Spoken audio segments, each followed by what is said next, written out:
to bumper, we love them old cars.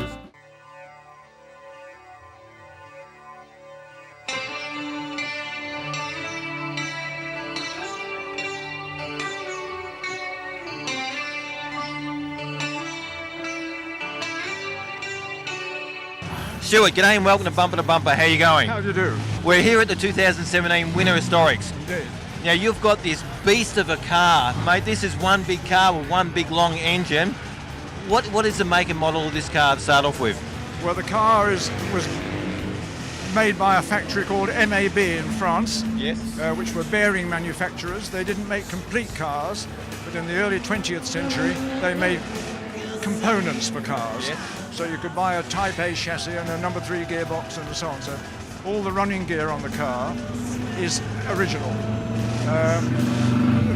But the body had gone when I found it, and there was just the remains of its original engine, which was about it was a 4-cylinder, maybe 4 or 5 litres. That's as much as I could deduce. Right. Now, we are talking about a car that was made in 1908, so records and information to try and track down the originality of the car is very difficult, isn't it? Very difficult. As far as we know, there was no car manufactured which was called an MAB. Yep.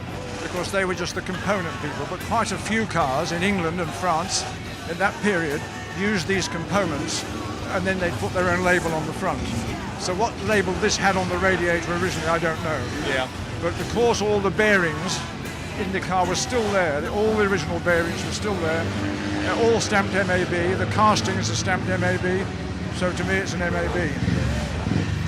And then I discovered, somebody discovered for me that 2 MAB chassis were imported into South Australia in 1909, and this is one of them. Yeah. And halfway through the rebuild of this, somebody found the back axle out of the other one. So You're I got kidding. a spare back axle. Well, especially, 1908 imported into Australia in 1909, and then you've been able to find those parts. It's just a story in itself. Right. As far as we know, there's nothing else that's as totally MAB as this is. Yeah, okay. What year did you buy this car? About 1970, late 70s. So you had this for quite a long period of time. It was first on the road in about 1986, 7. 5 to 10 years to rebuild? Yeah, about that, looking for bits and pieces. Why did you buy the car in the first place? Well, I hesitate to say it seemed a good idea at the time, but it was a chain drive chassis, and Yeah. I've always been intrigued by that period. So I said to one of the vintage car people I met when I came to Australia 40 years ago, I'd love to find a chain drive chassis. He said, I know where's the chain drive chassis. And a friend of his had dragged it in out of a paddock near Wagga. Chain drive chassis. I've seen the chain and the drives on this, and it's huge. This car is just big in all ways and shapes and form. Well, the chain's a bit overkill, but the size of the chain itself is dictated by the fact that the rear brake drums are integral with the drive sprocket, and that determine the pitch. Yep. Obviously, you know a bit about cars, so you've actually restored this car yourself? Yes. Well done, first of all. How big is this engine? Because this is going to be a bit of a jaw dropper for some people to hear. What's the size of the engine? 27 litres. Amazing.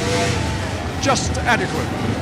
But it's great on trips, tours. Okay.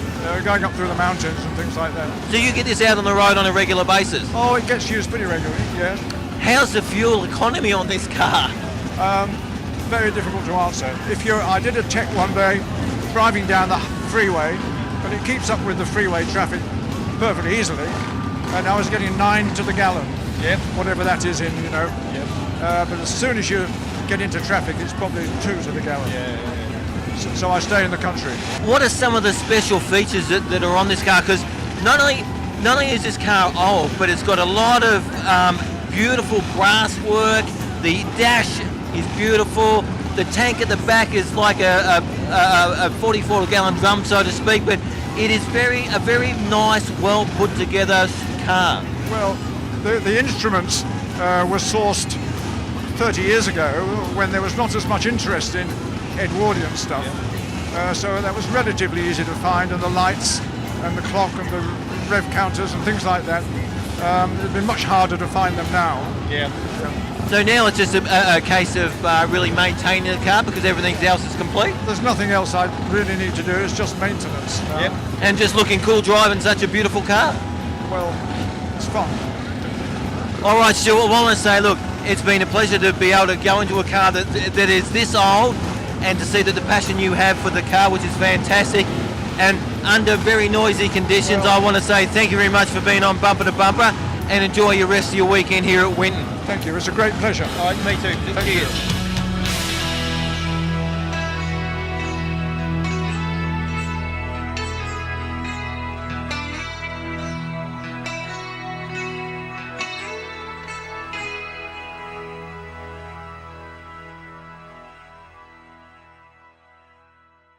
Bumper to bumper, we love them old cars.